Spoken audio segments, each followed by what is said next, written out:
I would say in my experience, I don't know, 20 to 30% of high achieving professionals often experience this. People from underrepresented groups absolutely experience this. Um, but I would say maybe, I don't know, 70, 80% of all adults probably experience some form of imposter syndrome at some point. So that's pretty high percentage, right? And it doesn't discriminate. And I just want to elaborate on your point about mindfulness just really quickly, is that it has to be an awareness, right? Of, and it's the small things, right? It's just like walking down the street and seeing the change, the color variation change in the trees, drinking your hot tea or your hot cocoa and really tasting it, right? So it's that slowing down, it's that being present in the moment. That is a starting place, but you're right, it's not the end all be all. It's not necessarily something that can completely be cured for people, right? Because it's deeply seated at the end of the day. So it's more about learning those ways to manage it, to cope with it, to work through it, and over time, right? With our experiences, with our understanding and knowledge, so that we can better prepare for new experiences. Is imposter syndrome something that can be fully overcome, or is it more about managing it over time? Welcome to The Search Bar. I'm your host, Adam Sparks, and on today's episode, we're getting a better understanding of imposter syndrome with Allison Arnekrans, professor of counseling at Central Michigan University.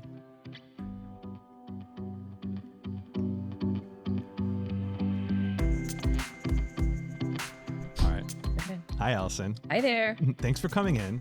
I'm pretty excited to talk to you about whether I deserve to be here or not, which is, I think, a question that everybody asks themselves at some point. At least it feels like it. I know that like a relatively high percentage of people have some time in their life where they experience imposter syndrome, which is what we're going to talk about today. And I'd count myself in there for sure. Particularly when my mother's around. Yeah. But my mom, don't listen to this, Mom. But I thought it would be helpful, since you're the expert, if you could kind of tell me what imposter syndrome is for those who might not know. Yeah, that's a great question. And we're going to talk about that too, of family pressure. Family pressure is a thing, and it's one of the kind of contributing factors to imposter syndrome. So let's start there. Yeah, let's start with that definition.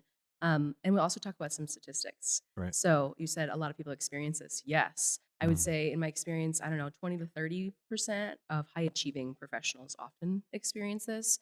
People from underrepresented groups absolutely experience this. But I would say maybe, I don't know, 70, 80% of all adults probably experience some form of imposter syndrome at some point. So that's pretty high percentage, right? And it doesn't discriminate.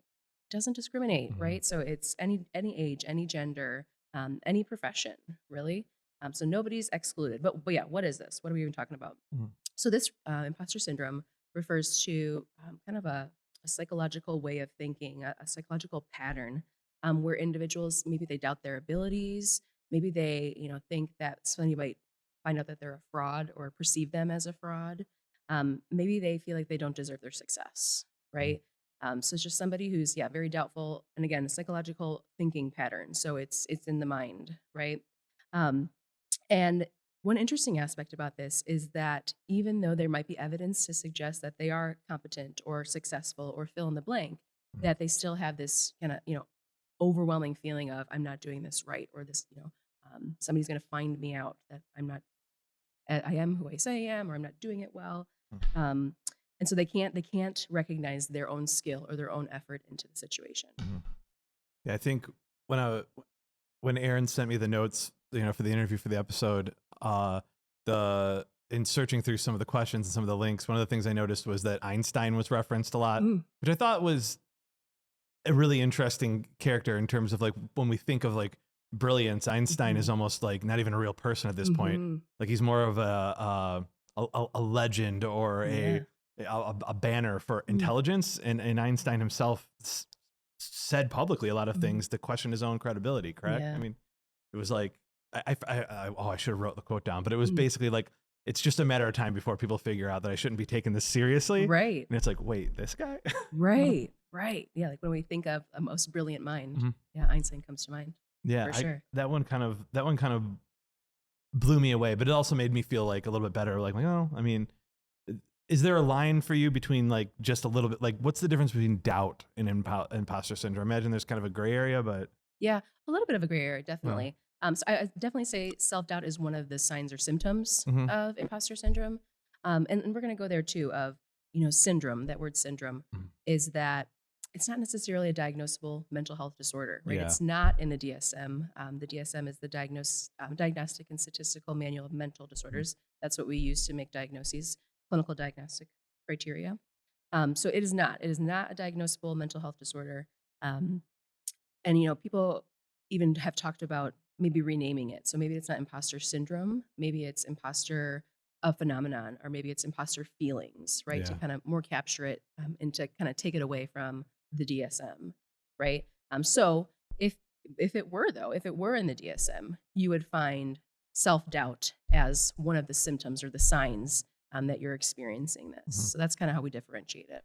Yeah. I mean, I thought that was interesting too, because prior to knowing you were coming in, I sort of, I felt a little bit like imposter syndrome might be one of those things where like people kind of overuse the term, Mm. because I know I've used it and been like, oh, just total imposter syndrome right now. Hmm.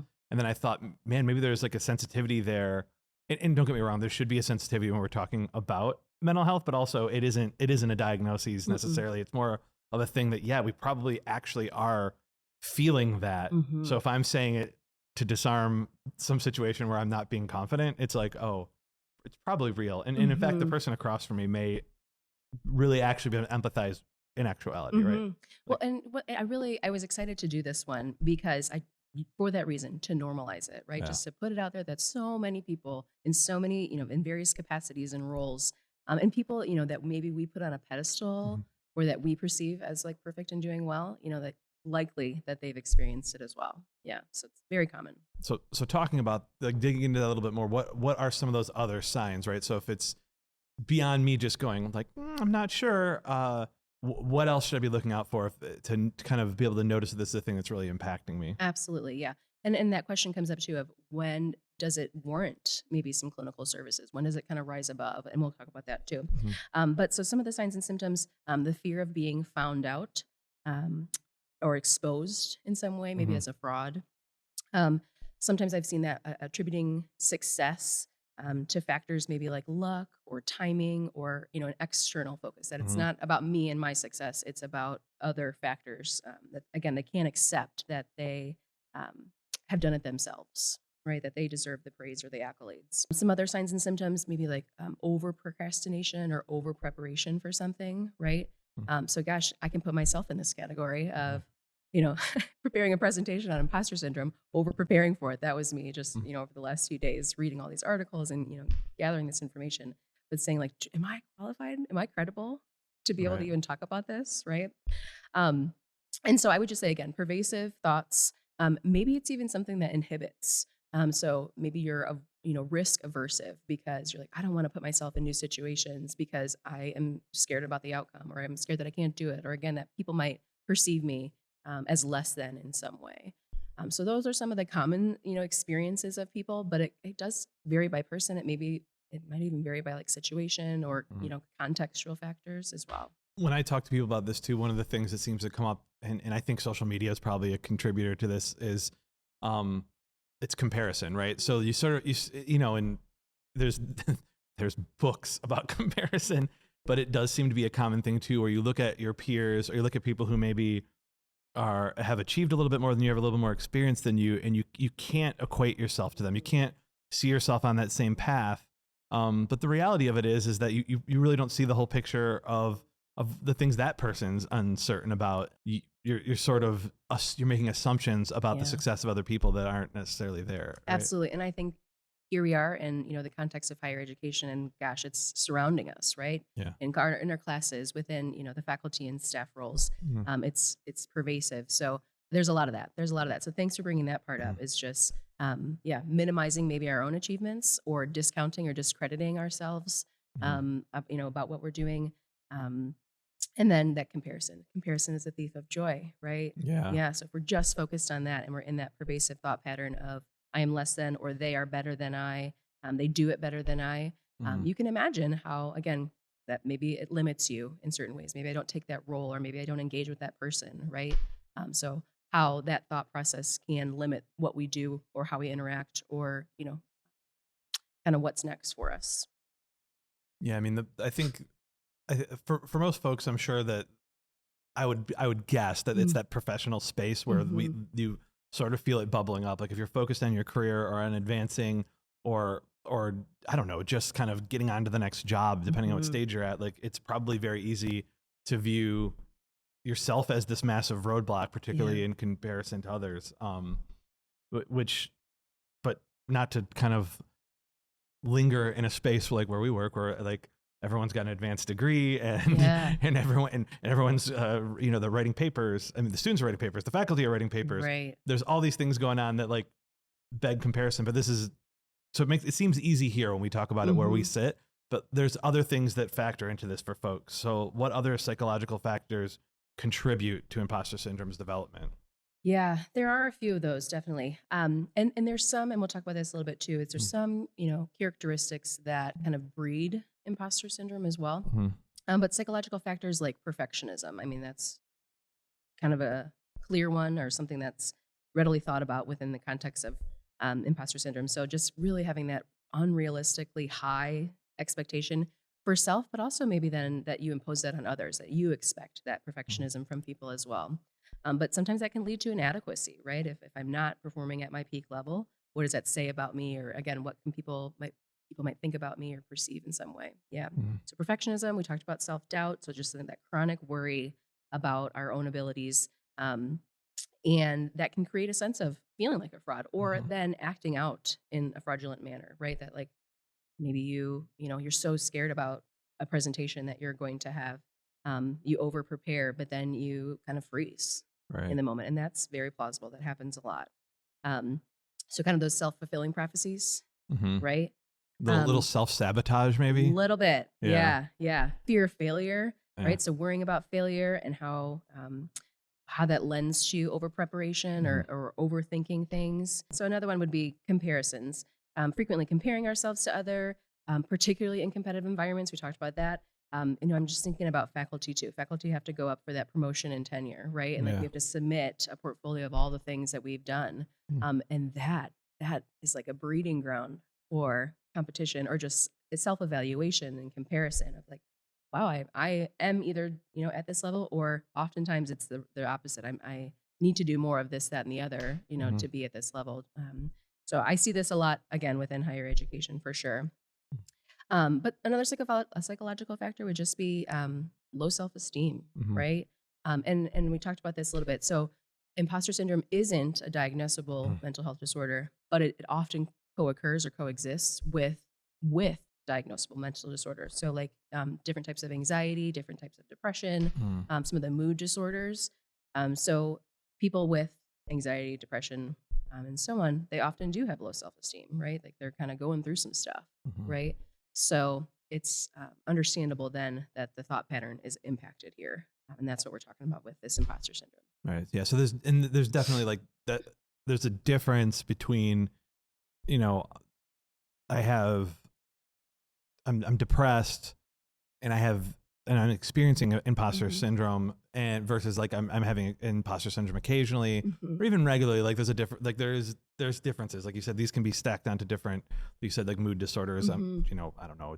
I have borderline personality and I'm feeling imposter syndrome. I have anxiety and I have imposter syndrome, but like they're not mutually exclusive. No. And I think that's an important thing to note is just that you can have imposter syndrome and not have another diagnosable mental health disorder. That can occur. You can have a diagnosis and also have imposter syndrome. But I would say for most people, it's kind of one of those things that come and go. It's not something that, that's debilitating or it can be. It certainly can be. Yeah. And that's when I think you'll need to reevaluate, like, is this causing issues in like multiple domains of my life that, I'm being I'm not able to pursue, certain things because of this really pervasive thought pattern. So like, when does it become something that I need to treat? I think that's a common question that I receive is when does it present a problem enough to receive help for it? And so I think that's what you're kind of alluding to is like when it does impact, multiple domains of my life, when I do feel like I can't turn it off ever, or it's staying there all the time. It's not just something that comes and goes. Or if it, impacts another mental health issue or exacerbates it in some way, those are often signs like, okay, I probably should see somebody about this or, at least talk to a professional in some way. let's go Freudian on this a little bit too. Oh, okay. All right. What are like environmental contributing factors, or trauma? Are there other things that are linked to this, or is it, do we just get it? Yeah, that's a great question. So a few things. So we can talk about context, and then we can also talk about transitions with this, right? So imposter syndrome can be linked to some childhood experiences, right? So parental pressure, like the best and well-intentioned parent, right? Putting these expectations of, high achievement on our children. So one way that we can combat that, right, is for parents to be focused on the effort or the process as opposed to just the outcome, right? So the outcome is that you got an A in your paper, but the effort or the process includes, gosh, I know that you studied really hard, and I know that you made flashcards for that, and you took the time, you even went to a tutor and all these things. So really, highlighting or complimenting or supporting your student along the way, as opposed to, okay, you got an A, that's great, right? So just bringing down the pressure a little bit, and or kind of diversifying it a little bit. Sprinkling it throughout the process. Yeah. So parental pressure for sure. Stereotypes and biases. Yeah, that feels real. It is. It's totally real. It's a totally real thing. So gender, racial, cultural stereotypes definitely can exacerbate feelings of imposter syndrome. And I'll give a few examples of this one. So so for example, maybe if like a Black woman, if she started at a university job or she was interviewing, and she only saw pictures of white men all across the walls, she might not feel like she has a place there, right? So kind of that self-fulfilling prophecy again of I don't see me represented here, so how am I going to fit in and do this work, right? So stereotypes and biases. Maybe another one, transgender or non-binary people often experiencing this phenomenon where maybe there's a very pervasive internal theme of I'm not male enough, I'm not female enough, I'm not a woman or a man enough, coupled with the fear that maybe the world won't perceive them in the way that they hope, right? That they won't be received once they make that transition, right? So again, just ways in which people, especially again from underrepresented groups, they might really experience these and take them to heart and just feel less than. Yeah, I mean, the simple logic kind of makes a lot of sense when you explain it like that, because it's like if you're put into a situation where you may already feel like you kind of have to like trick your way into the situation, then you start questioning whether your whole existence is a ruse, right? It's not, but there's part of getting to a place that wasn't necessarily doors wide open like it is for somebody else. So you kind of go, ooh, like, am I allowed to stay now that I'm here, right? Like that must be tough, because I felt like that, and I am a cis white male, and the doors are essentially blown open for me. But yeah, there's times when I could feel that way, so I couldn't even imagine if that weren't the case. Sure. Right? And you bring up a great point about justification. This is an important concept, is that your feelings may be justifiable. That that might be the case, right? That like a door does need to be opened here, or that your experience is true and valid. And I don't want people to just brush off. I don't want people to brush off their thoughts and feelings as like, oh, I just shouldn't feel that way, or like stop feeling that way if I'm giving advice to somebody else. Like your feelings are valid. Like they're there. And again, oftentimes they could be justified, that there is truth to them in some way. I like that statement of feelings aren't facts, though. Yeah. So, right, you can feel some way and it may or may not be justified, right? So there might be some truth, but there may not be some truth.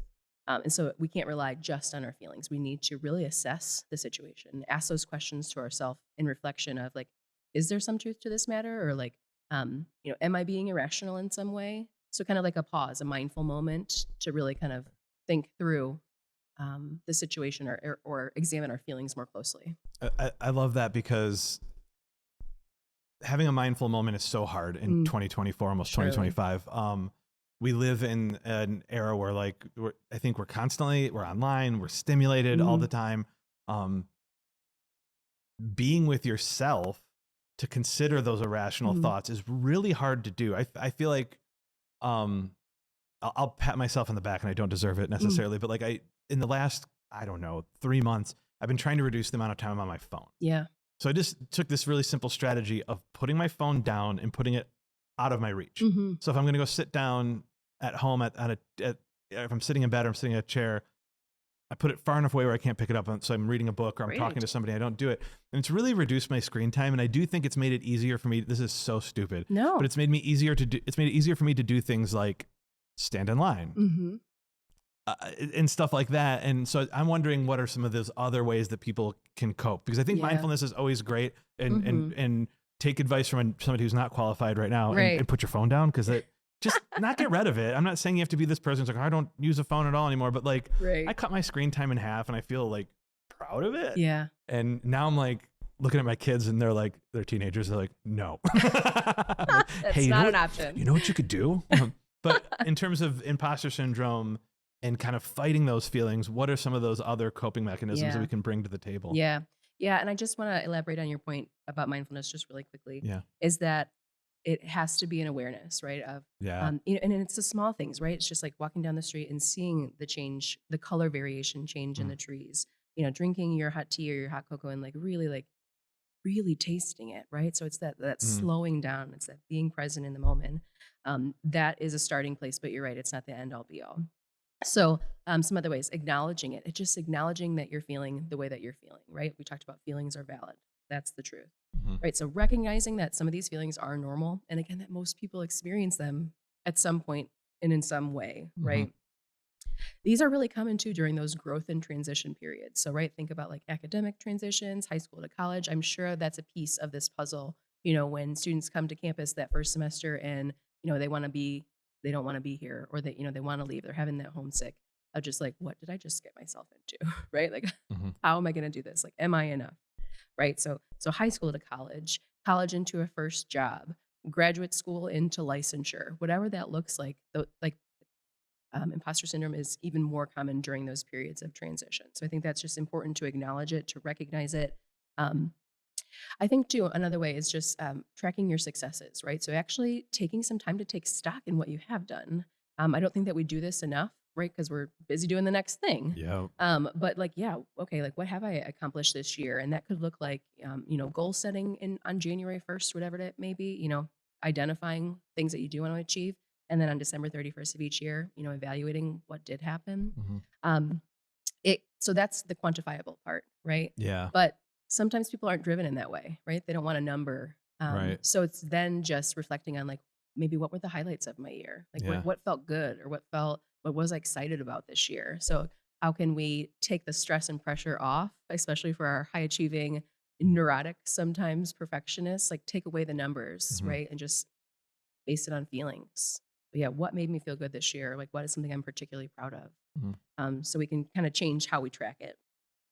Another one, and definitely one we work on a lot in counseling, is that reframing our thoughts, right? So using cognitive behavioral techniques to help us understand what is a cognitive distortion, what are the types of cognitive distortions, and recognizing, being able to be in that moment and recognize, okay, I'm experiencing this. This is an actual distortion. There's not based in reality or in truth. So I can discredit it and I can push it aside. It's kind of like an internal conversation, right? Internal conversation. Yeah. Perfect word for it. Yes. So it's just focusing on what's true in the situation, understanding, that you're in a place of learning and growing at all times. I honestly, I've been working with people in this counseling relationship for over 15 years, and I have not met one perfect person. Not one, right? So it just doesn't exist. And when I look at somebody and I give them that grace of, I know that you're not perfect and you're still wonderful and successful and all the things, it makes an opportunity for connection much more natural and genuine. And you probably have never met somebody who's 100% confident all the time. Mm-mm. And if you did, how dangerous would that person be? Right. I mean, then it could go into a diagnosable mental health disorder. Right. I mean, I think there's something there too. Like when you were talking about these non-quantifiable things, and I'll have a follow-up question for this, but it struck me as that tends to be me. Like, I don't like quantifying things, stresses me out. So I'm like, okay, how did I feel about this? Did this work in kind of the big picture sense of things? And part of that is having that internal dialogue with yourself, maybe more often too, because I know if I have an imposter feeling, it's definitely like having like an evil twin. And the evil twin is like, well, we better hide out while we're here. That I know that's kind of at least how I kind of picture it in my head. It's like an evil twin or something. Or I don't know if anyone's ever What's the Stephen King novel where the guy has a twin growing in his brain? They have to remove it. Do you guys remember I this? don't know. Never mind. It's only me. Horrible reference on the podcast. It's called like The Dark Side of the Dark something. I don't know. The guys, but they remove it, but then it, of course, it like grows out of the grave or something. Yeah. I can't remember the name of it. I read a lot of Stephen King when I was a teenager. Some of them bleed together. But that's what it always feels like to me. So I'm wondering, like, are there other more, you have that internal dialogue, but there are other like daily coping mechanisms, kind of these smaller things to help you just kind of either push it aside or put it into a smaller box or whatever people need to do. First, but though on that topic, there are people though without the internal dialogue. Did you know that? I know that drives me crazy thinking about it. I cannot conceptualize that. No. I cannot wrap my brain around it. No, they're like a lizard. I don't know how you do that. And then I'm like, can I turn mine off or something or adjust it in some way? Like that would be great. Turn the volume down a little bit. Right? Yeah. But yes, there are some things that we can do on a daily basis. Right. So some daily affirmations of ourselves. So writing or speaking of, words of gratitude to ourselves. Small, doesn't take but a few seconds, but could highlight some of our skills and accomplishment just as a reminder, right? I've seen people write a daily affirmation on their mirror, like in chapstick or, like one of those chalk marker pens. And that seems to just be, hey, just want to, memory jogger. So daily affirmations, talking about it. I know that sounds, simplified, but talking about what you're thinking or feeling with somebody outside of the context. So if your imposter syndrome, is related to work life or, your professional aspirations, talking to somebody who's not in your professional world might be a help, right? So it's kind of like that mirroring aspect of, I don't know what you're in, but I just want to validate your experience. So talking it out, super helpful. Another one, just setting realistic goals, right? So, not planning your entire week or your entire month, like where everything is full, thinking about what is actually reasonable and feasible for me to get done, within this day, within this month, whatever it may be. I think sometimes we bite off more than we can chew, right? And I think it goes back to that, like, questioning ourselves of, is this something that I'm actually passionate about or like want to do more of? Because if it's not, it's going to be much more laborious, right, to do a task if we're not really invested in it. So I just kind of being mindful of what can I actually, again, reasonably or feasibly do within this time frame, or what's reasonable or feasible me to do within my career, and kind of setting the bar a little bit lower, right? I don't know. That's been an interesting one, and that's one that we help people out with in counseling. To be honest, is just asking those kind of tough questions, maybe that you can't think of yourself, but asking them in a way that is supportive of somebody and, acknowledges their strengths, but also helps them to be productive and recognize the productivity in action. Like even those small steps, they count. They count, right? So goal setting. But the last one I would just say is gratitude. So showing gratitude to self, to others, acknowledging people's efforts, right? It's a small thing, doesn't take a lot of time, it's free, but it can be a great benefit to yourself and to others when you just acknowledging their presence, their involvement, their effort. So gratitude. I want to spin off that a little bit and talk about our influence on other people who might be going through this. You're kind of talking about it in a professional space, and I think you're talking about like kind of lowering the bar on something every now and then. I think that's tough, and it's tough to think about that, particularly if you work somewhere where there's an expectation of high achievement. Yeah. But sometimes it's okay to be like, And if you're in a leadership position or you're a manager or you're project lead on something, like what's a way that you can kind of support bringing some of that anxiety down if you recognize some of that behavior, which is essentially like we're spending too much time polishing something or not starting things at all or only doing things when we're under a deadline. Like how do we adjust that so that people can themselves have a better experience when they're working on a project or on a team? Yeah, that's a great question. So like from the leadership, from the boss or supervisor's perspective, how do I support my people, or teacher to students even. Or teacher to student? That's great. Let's start with just kind of normalizing their vulnerability. So if they're bringing that to you in some form or fashion, acknowledge that, like, wow, that probably did take some courage for you to share that with me. It must be intense enough for you to actually bring it out, right? Like you could just kind of shove this down, but you're intentionally talking about it with me. So that could include, again, just acknowledging it. It could also include maybe, sharing a little bit of your own story or normalizing it in the way of, that's a common thing. People come into this job and they often are kind of in like a state of anxiety or overwhelm, in these first few weeks because of the workload and trying to understand our position. So, so normalizing, recognizing that vulnerability. One other strategy though for them would be Mm. just giving that feedback and recognition Mm. on a, semi consistent or continual basis, right? That it shouldn't just be, once a year at the holiday party that we're acknowledging people Mhm. or, giving awards, that we're regularly acknowledging our team members. We identify people's roles, what they contribute, Mm. right? And we just reinforce their value. Like we want them to know, hey, we see you doing the work, and we appreciate you. So feedback, recognition, mentorship. Mentorship's often one too that I see, that's helpful in that workplace environment, of just somebody to kind of either vent to or collaborate with or just process situations with. This becomes really valuable again. Then it takes the pressure maybe off the leader, the manager, the role of the supervisor, and makes it kind of more of a level playing field with somebody at your level, Yeah. right? So being able to build some of those community networks within the workplace, that offer support and guidance that's helpful. I don't know. I often use the word like enough. Like, what's enough for me to get this task completed? Like, maybe it's not Mhm. my best work or effort, but what's enough to complete the job and that it's a checklist off my task list. Yeah.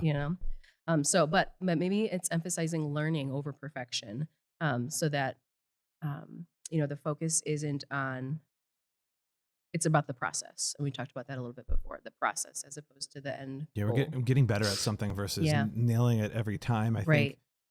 there's a lot to be said about that. I mean, Mhm. I know, I know that in my career, there's been an awful lot of like, hindsight's 2020, and I think you have to appreciate why hindsight is 2022. You can't Sure. just go, man, that was awful. You have to go, man, how much better have I gotten at doing this task or doing this thing Yeah.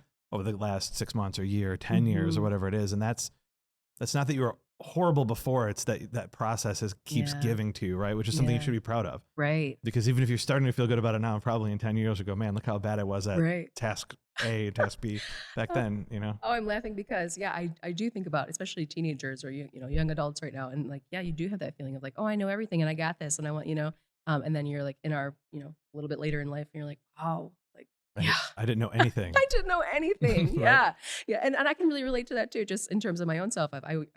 My first professional position was as a child and adolescent counselor working in community mental health. I wasn't partnered and I didn't have any children at that time. Mm-hmm. And I was giving parents advice on, parenting, behavior management strategies, things like that. And I was called out a few times of like what makes you credible? Or you know what I mean? Like why you? And that was it took me a step back, and got a little defensive at times. Mm-hmm. Now here later with 3 young children, gosh, I would have told them some really different advice, right? And like supported parents in a much different way. Yeah.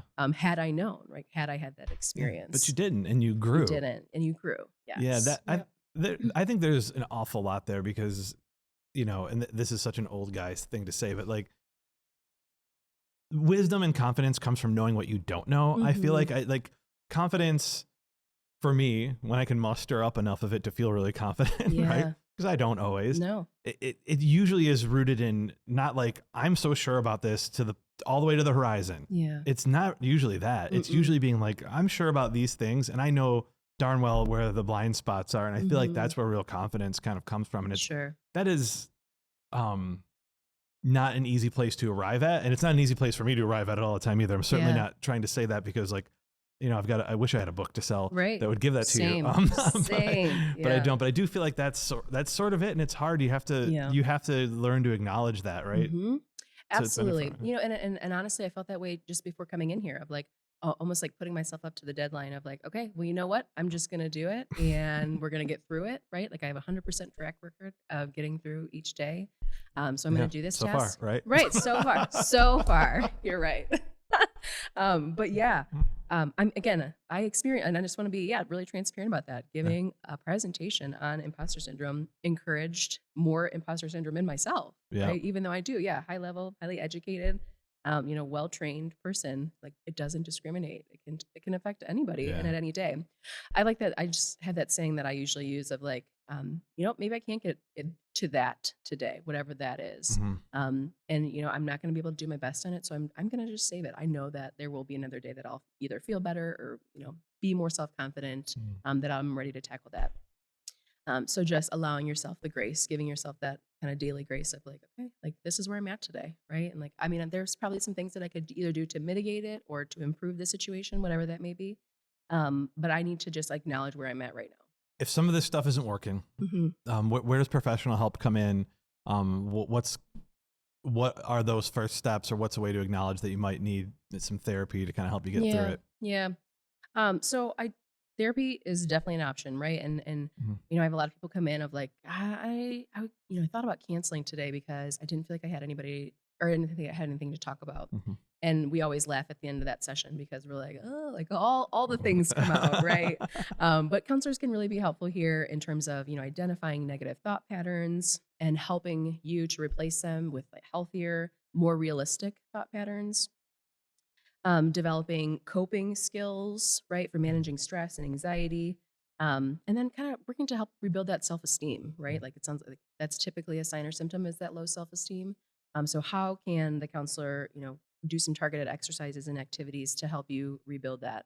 And again, one of those is recognizing those small successes, right? That like each day, it might not be our definition of what success is, but that's a part of the counseling process is how can we redefine what success means to us, right? Or like how we kind of look at it or approach it. And I think people know, is it impacting, like, am I not able to, look at another job? Am I not willing to negotiate a salary change or something because I'm so scared to talk with my supervisor or boss? Like, am I being discerning or prohibitive in certain ways that's not allowing me to do what I need to do? I think that's kind of when people need to reevaluate, like, maybe I do need to, consider talking to somebody about this or doing something about it. Right. Yeah. Because, and there's, you probably are being able to, go to therapy, acknowledge that you need to go. I think that's one of the things that's important to kind of discuss here too, is like there's still a stigma about that. I think people have gotten a lot better. I feel pretty fortunate to be able to recognize that myself. Like it's a conversation that I think, working at a university, younger people, I think, have so much more readily than I did when I was that age. But just in general, what are some of the things we can do to help destigmatize? I think just getting a little help in general, but B, being able to talk about this with your peers or with your family or whoever. You're so right on there. So I've been in the field, for 15 plus years now. And I have seen that stigma reduce. And I'm really glad to see that in my lifetime, that, we're bringing down the bar and we're making counseling or services just more accessible to people. And that's something that they want to do as opposed to something that they absolutely have to do. Yeah. Right. So I'm excited about that. I think you're right. Talking about it. And I want to say this.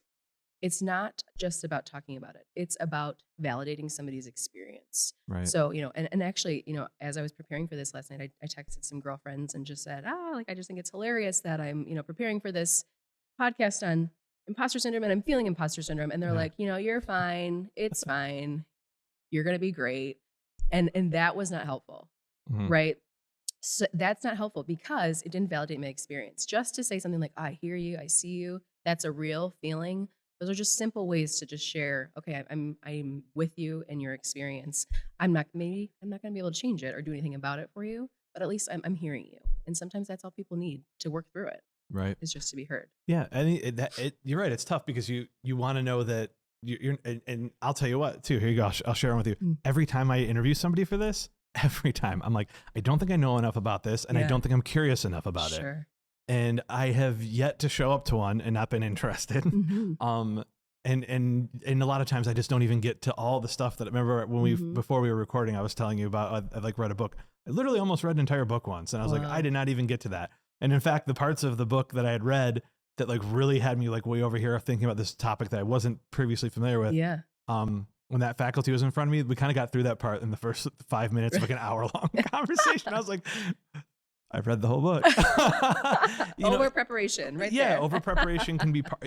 Sometimes that's just part of it. Or when I've had topics in here, for example, Aaron was talking about esports. I grew up on Nintendo, and I play video games with my son still. So I feel like I know enough about it where I'm like, didn't prepare for that. We had John Truitt come in and talk about the Center for Games Learning and Simulation. Yeah. I love board games like a lot. Like I own hundreds of them. So I didn't prepare for either one of those. Not really. And then even then, 5 minutes beforehand, I was like, oh my God, I should have done so much more reading. And it ended up being fine. Yeah. But like you have to know when to assure yourself or when to seek that assurance. It's like, I sort of know better. Yeah. And now that we're sitting here talking, it seems funny to me, but I'll probably do it again in an episode or two where I'll just go, ugh.